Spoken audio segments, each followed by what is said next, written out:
तर जरांगे मुंबईहून छत्रपती संभाजीनगरमध्ये दाखल झालेले आहेत। रात्री उशिरा गॅलेक्सी रुग्णालयात ते दाखल झाले।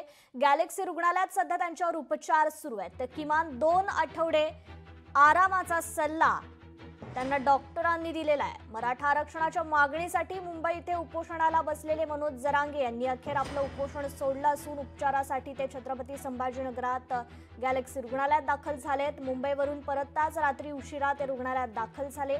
डॉक्टरांनी त्यांची तपासणी करून त्यांना आरामाचा सल्ला दिलाय। या संदर्भात आपण अधिक जाणून घेऊयात। आपले प्रतिनिधी सचिन बडे आपल्याशी जोडले गेलेले आहेत। सचिन, अखेर मनोज जरांगे यांनी त्यांचं 5 दिवस जे सुरू होतं मराठा आरक्षणासाठीचं उपोषण ते सोडलेलं आहे। त्यानंतर आता त्यांना गॅलेक्सी रुग्णालयात दाखल करण्यात आलेलं आहे। कशी आहे त्यांची आता ही खरं तर प्रकृती?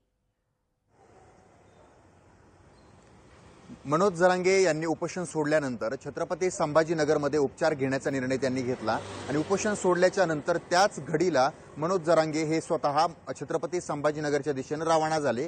रात्री 12 ते 12:30च्या दरम्यान मनोज जरांगे हे छत्रपती संभाजीनगरमध्ये दाखल झाल्याच्या नंतर गॅलेक्सी रुग्णालय या ठिकाणी ते उपचार घेत आहेत आणि गॅलेक्सी रुग्णालयामध्ये त्यांच्यावर उपचारही सुरू करण्यात आलेले आहेत।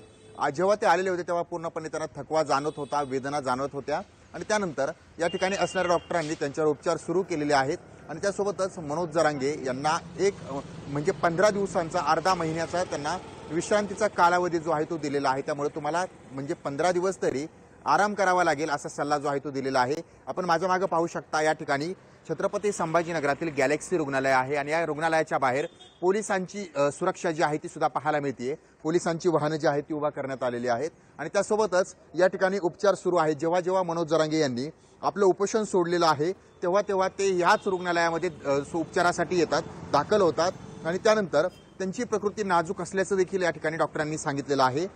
पुढील 15 दिवस आरामाचा जो सल्ला आहे तो डॉक्टरांनी दिलेला आहे। त्यामुळे आता ज्या काही तपासण्या आहेत त्या तपासण्या करण्यात आलेल्या आहेत, मात्र अजूनही काही अहवाल यायचे बाकी आहेत।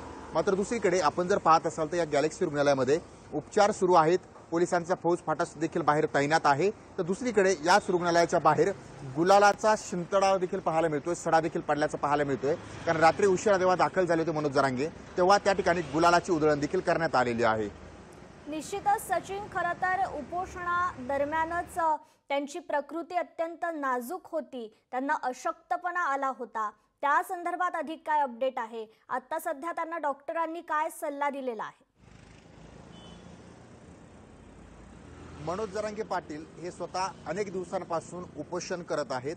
उपोषण करायचं जर असेल तर त्याचा भार शरीरावर पडतो, मग शरीरामध्ये विविध प्रकारच्या त्रासाचा सामना करावा लागतो, व्याधीचा सामना करावा लागतो।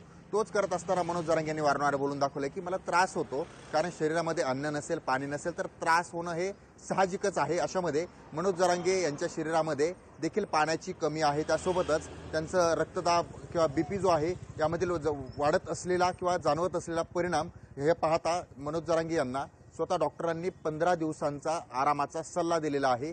15 दिवस आराम करावा लागेल, कुठल्याही प्रकारे काम करायचं नाहीये, कुठे जायचं नाहीये, आराम करायचा आहे। त्यानंतर प्रकृतीमध्ये कुठेतरी सुधारणा होऊ शकते। त्यामुळे मनोज जरांगे पाटील हे स्वतः गॅलेक्सी रुग्णालयामध्ये दाखल झाल्याच्या नंतर आता ते आराम करतायत, आता त्यांच्यावर उपचार सुरू आहेत।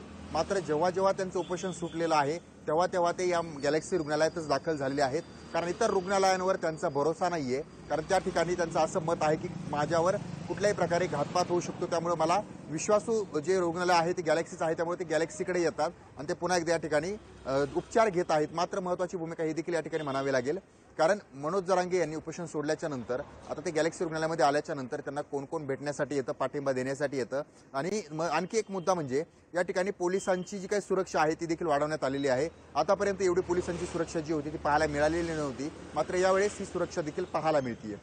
जी निश्चित सचिन, धन्यवाद तुम्ही दिलेल्या या सविस्तर माहितीबद्दल। लोकशाही मराठी ऐका, पहा, जागरूक रहा।